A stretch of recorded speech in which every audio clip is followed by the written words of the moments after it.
সকলো বন্ধু বান্ধৱীকে Deepika kitchen and ব্লগছৰ আন এটি ৰেচিপি ভিডিঅ'লৈকে আদৰণি জনালোঁ। আজি আপোনালোকৰ বাবে লৈ আহিছোঁ ছাগলীৰ মাংসৰ এটি সুন্দৰ ৰেচিপি। আহকচোন ৰেচিপিটোৰ মাজলৈ আগবাঢ়ো। ছাগলীৰ মাংসখিনি ভালকৈ ধুই ল'ব আৰু এতিয়া তাত মিহিকৈ কটা পিঁয়াজ দুটা, খুন্দি লোৱা আদা নহৰু, দৈ 2 চামুচ দিব।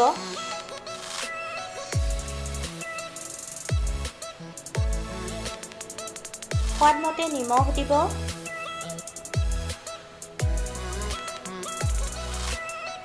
হালধি গুড়ি,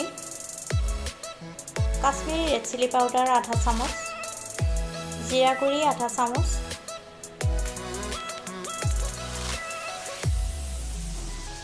তাৰপিছত ভালকৈ মিহলাই ল'ব লাগিব।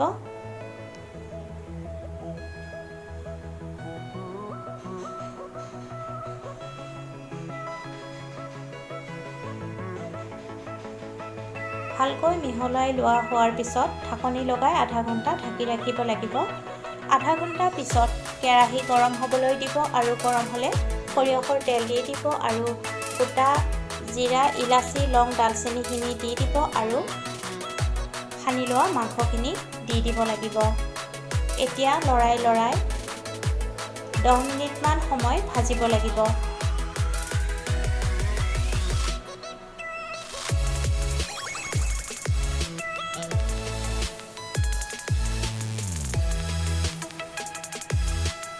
আশা কৰোঁ আপোনালোকে এই ৰেচিপিটো চাই ভাল পাব আৰু যদি ভাল পায় তেন্তে ভিডিঅ'টোত লাইক, কমেণ্ট, শ্বেয়াৰ আৰু চেনেলটো ছাবস্ক্ৰাইব কৰি কাষত থকা বেল আইকনটো অন কৰি ৰাখিব। এতিয়া তাত ভাজি লোৱা আলু দি দিব লাগিব। আলুখিনি দিয়াৰ পিছতো ভালকৈ মিহলাই ল'ব।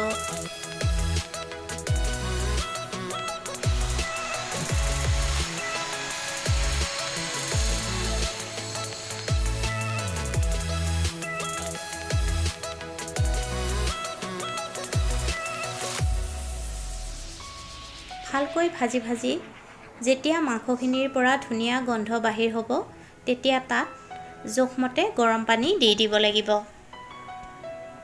পানীখিনি দিয়াৰ পিছত ভালকৈ মিহলাই ল'ব।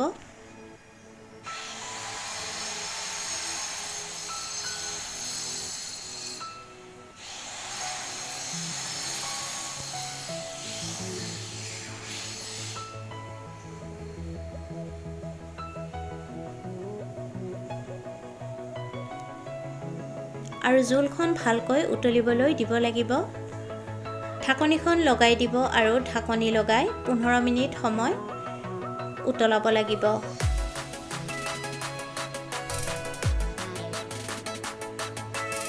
পোন্ধৰ মিনিট পিছত ঢাকনিখন গুচাই ল'ব আৰু ভালকৈ মাংসখন লৰাই দিব।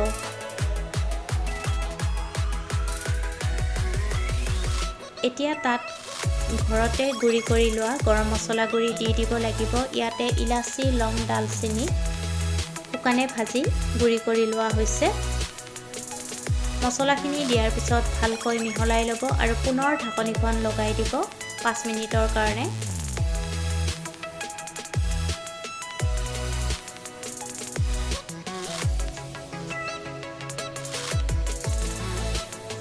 এয়া 5 মিনিট পিছত ঢাকনিখন গুচাই ল'ব আৰু কেঁচা জলকীয়া দুটা দি গেছৰ জুই নুমাই থ'ব আৰু এয়া ছাগলীৰ মাংস ৰেডি হৈ গ'ল। মোৰ এই ৰেচিপিটো চাই যদি আপোনালোকৰ ভাল লাগিছে তেন্তে প্লিজ ভিডিঅ'টোত লাইক কৰিব, সময় হ'লে কমেণ্ট কৰিব আৰু যিসকল ভিউৱাৰ্ছে পোনপ্ৰথমবাৰৰ বাবে মোৰ চেনেলত ভিজিট কৰিছে প্লিজ চেনেলটো ছাবস্ক্ৰাইব কৰি কাষত থকা বেল আইকনটো প্ৰেছ কৰি অন কৰি ৰাখিব। আৰু আপোনালোকে এই ৰেচিপিটো গৰমে গৰমে ভাত, ৰুটি নতুবা পৰঠাৰ লগত বনাই পৰিৱেশন কৰিব পাৰিব। পুনৰ উপস্থিত হ'ম এটি নতুন ৰেচিপি ভিডিঅ'লৈ। আজিলৈ আহিলোঁ।